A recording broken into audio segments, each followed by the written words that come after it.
Disgraced producer Scott Rudin is mounting a Broadway comeback. He is developing a handful of productions, including a production of Little Bear Ridge Road, starring Laurie Metcalf. Also producing a play Montauk, also with Metcalf. And then a revival of Death of a Salesman, also with Metcalf. I don't know what the Metcalf thing is, or Laurie Metcalf thing is, but starring Nathan Lane, right, in the lead role. Rudin put, in a long interview with the New York Times said, quote, "I'm going to try to come back and make some more good work, and people will feel how they feel. And if some people are really angry about it, they'll have the right to be angry about it. I own what I did. I feel proud of the work overall and badly about the cost of it to some people who worked on it," end quote. So you might be wondering, who the hell is Scott Rudin? So if you're not ensconced in the film entertainment world, you probably have no idea who this guy is, who I'm even talking about. Scott Rudin is, I really should say was, but is a prolific and wildly successful film and theater producer. And I would like to list just a couple of his producing credits. For film, and this is including but not limited to, this is maybe like a quarter of everything. I just tried to pick out the most recognizable names here. He is produced in terms of the film world, including but not limited to The Addams Family, Sister Act 2, Back in the Habit, and he also, I think, executive produced the first one, Clueless, The Truman Show, Sleepy Hollow, Zoolander, The Royal Tenenbaums, School of Rock, Team America World Police, The Life Aquatic with Steve Zissou, No Country for Old Men, Doubt, Fantastic Mr. Fox, The Social Network, The Girl with the Dragon Tattoo, Moonrise Kingdom, The Grand Budapest Hotel, Lady Bird, and Uncut Gems. What a streak!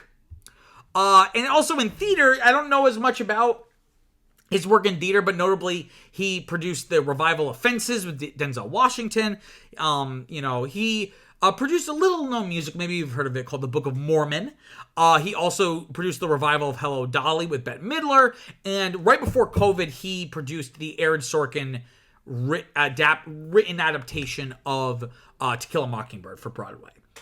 Though the thing about Scott Rudin, you might be saying, well, what's the deal? What's the problem with Scott Rudin? This is an incredible filmmaker, not filmmaker, but producer, and he really has his finger on the pulse and just works with the best people and makes the best stuff. And that's true. But he is, and I'm very much using this present tense, despite what he wants us to think, he is notoriously hot-tempered. He is the quintessential awful, narcissistic, verbally abusive, sometimes even physically abusive Hollywood executive. That I believe the movie The Player, one of the characters in that is partially based off of Scott Rudin. Again, throwing items at employees, verbal abuse, apparently an instance of smashing a computer monitor on the hand of an assistant. And supposedly he even led one assistant who was more or less mentally healthy, but working for Scott Rudin as an assistant for like a year led to intense PTSD and depression and eventually suicide. And I can speak to the veracity of Scott Rudin's hot temper because I know from experience, because I was an intern there at Scott Rudin Productions from November 2019 to March 2020. The NYU Film School to intern at Scott Rudin Productions pipeline was very, very strong because there was always staff turnover.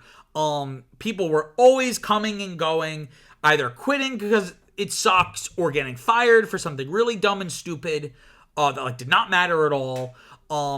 So I had just graduated in May of 2019. So I was looking for a job in the industry, and a buddy of mine was like, "Oh, do you want to work here?" And I was like, "Sure." And I was like, "Wow, Scott Rudin, he's produced a lot of really cool stuff." I never saw any physical violence, but he was always angry, all the time, just always in a bad mood. Like, no matter, you could say, "I'm gonna give you $1 million," and he would still be pissed off. He was just an angry, unhappy little worm of a man. And I almost have more pity for him. And I don't like doing videos like this where I'm just like shitting and bagging on someone. But he's just a deeply unhappy man. and I really do hope his turn to the good side, as he kind of, as he's trying to claim, I hope it's genuine. I really just do not believe it. And I'll take this opportunity to tell a funny story. So again, I was very good at making myself scarce. Like, I was very good at hiding if he was in the office or if he was running around asking people to do stuff. I always conveniently found myself in the back room organizing, shelves of that was one cool thing. He had a giant shelves of all these DVDs because, again, think about Scott Rudin. He was a hard worker. Like, he wasn't an asshole and then was just like riding on other people's successes. The guy probably worked like 70 hours a week. And a insatiable hunger for content, like reading scripts and watching movies. And one of the things we would do is almost like culture tracking, where we would prepare like this printed out folder of like interesting interviews with up and coming filmmakers or actors or whatever, so that he can kind of keep his finger on the pulse of like who's up and coming, who could potentially be good for different projects. Like, the guy was insane in a good way and a bad way.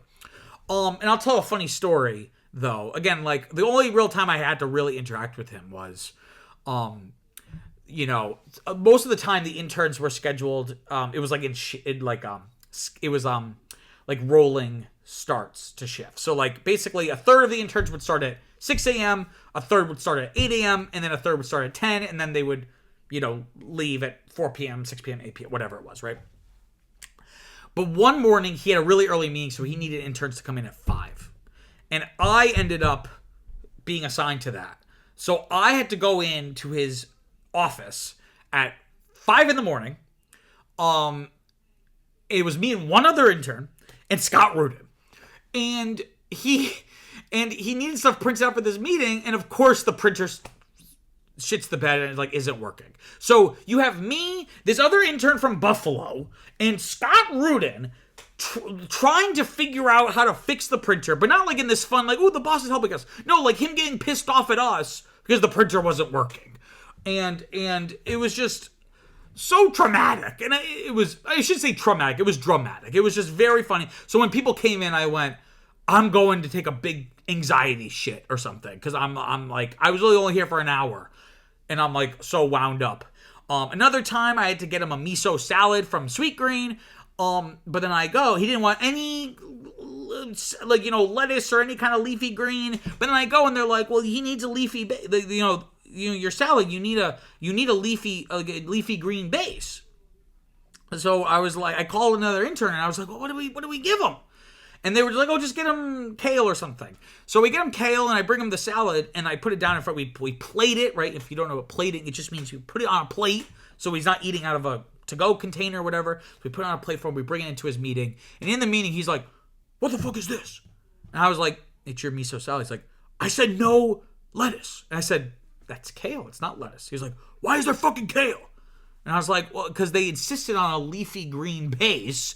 And he was like, just get the fuck out of here. So my interactions were not, again, violent or traumatic, but they were always just like this deeply unhappy man. And again, it wasn't the turnover wasn't just with the interns. The assistants always swapping out. I was only there from November to March. And it was actually let go like a week, like the week that COVID really took off in the United States, or like the panic around it, because I couldn't work weekends because I had another job. And the office manager was like, well, we need people who can work on weekends. And I was like, well, the last office manager said it was fine. And she was like, well, it's not anymore, so we're letting you go. And then a couple days later, everything shut down. So I was like, yeah, I'm not really that upset about it. But speaking of office managers, from November to March, there were 3 different office managers. Like, that's like a high level person, right? And that's the thing. Most of the staff were post-college graduate, like recent college graduates. Like, most of the staff were just interns. And then like there would maybe be like 12 interns, 3 or 4 assistants, 2 other high level people, and then Scott Rudin. But the thing that really brought him down was there was a big expose on all of this behavior. and the more unsettling stuff from Hollywood Reporter back in 2021. And that more or less he was canceled. He was officially canceled. More or less ended his career. Now, Rudin seems to be doing an apology tour to get back, I guess, try to kind of get back into the industry. And I have some big quotes here from this interview he did with New York Times recently. I think this is where this image to my left is from. It's so annoying. Like, bro, you literally like drove someone to suicide. You're posing in a nice sweater, like you're not a fucking like Abercrombie model for like AARP or some shit. Anyway, here's what he said in this interview. One of these things. He said, quote, "I have a lot more self-control than I had 4 years ago." Well, easier said than demonstrated. "I learned I don't matter that much, and I think that's very healthy. I don't want to let anybody down." What the fuck are you talking about? "Not just myself, my husband, my family, and collaborators. What happened in 2021, was in some basic way inevitable. Very little was said that hadn't been said many times. So I always frankly felt that once the culture started to change, one day it was going to change for me." End quote. That's really damning. So you were aware that this was awful. And you were basically just like, I knew it would be inevitable that it would catch up with me. So then why were you doing it?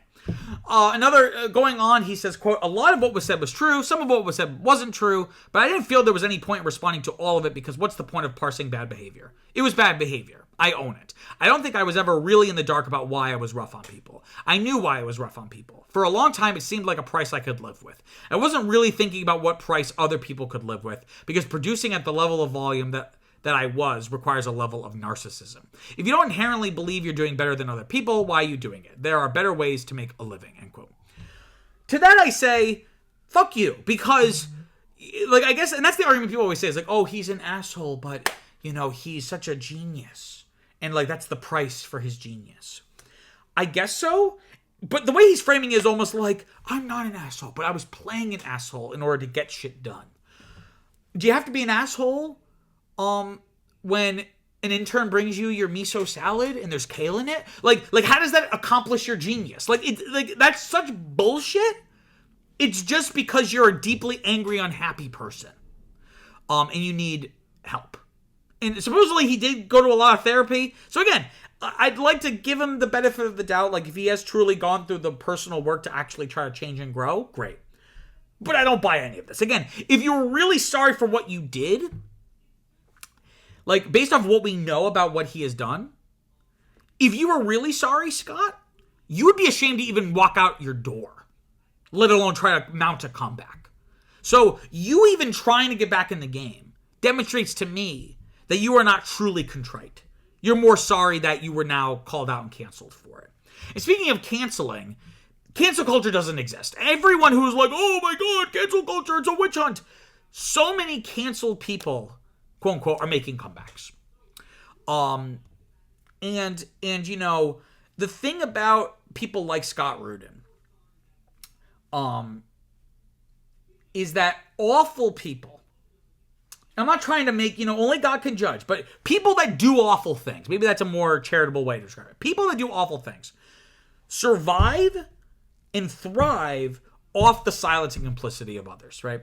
So after this big expose happened, Aaron Sorkin, who of course had worked with Scott a bunch of times on stuff, you know, was asked about how he felt about Rudin being fired from the To Kill a Mockingbird Broadway production, saying, quote, I think Scott got what he deserves, end quote. So, Aaron, where were you before? You're only saying this now because it's, quote unquote, safe to say this now. Or rather, there won't be any repercussions for you saying this now. But if you were working so closely with Scott for so many years, you either saw or at least knew about the way he treats people. So, did it not matter then? Or are you saying you're so, like, that's, people always go, like, I had no idea. If you're that close or working that closely with someone for so long, you have an inkling. You know, people talking about Harvey Weinstein or talking about Diddy. And you know, very important to note that there seem to be no sexual indiscretions here or abuses of power in that, like, you making someone feel really uncomfortable in that kind of way. But he's just doing these awful things and acting this awful, reprehensible, unjustifiable way. Where were you, Aaron Sorkin?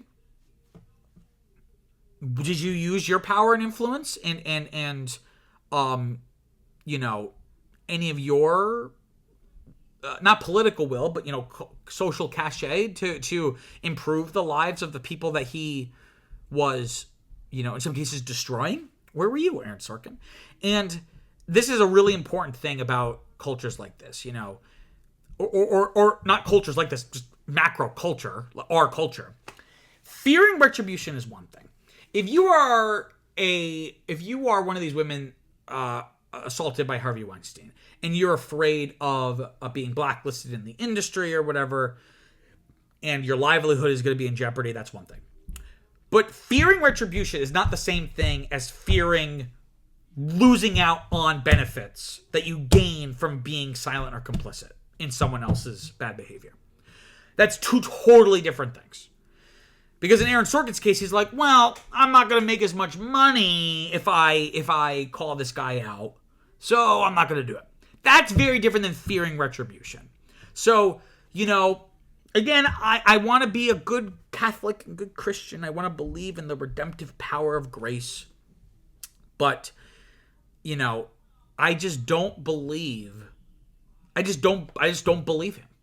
I don't believe he has changed. And again, Scott Rudin's such a great case because he's not famous, at least to normal people. So he's able to get away with a lot more. And I think as a industry and as a culture and society, we need to hold each other to a higher standard of just basic kindness and decency. And people like Scott are the exact opposite of that. So if he really has changed, I would be more than happy to be the first one to recant everything I'm saying. But again, like I said, if he was truly sorry for all the things that he has done, he would be embarrassed to even be seen in public, frankly. Wow, what an interesting story. I'm sure you have some thoughts about the topic, so comment below, let me know what you think. Also, don't forget to like and subscribe. It really, really helps people find the channel and makes me feel all warm inside. Until next time, I'm Peter Mancuso. Peace out.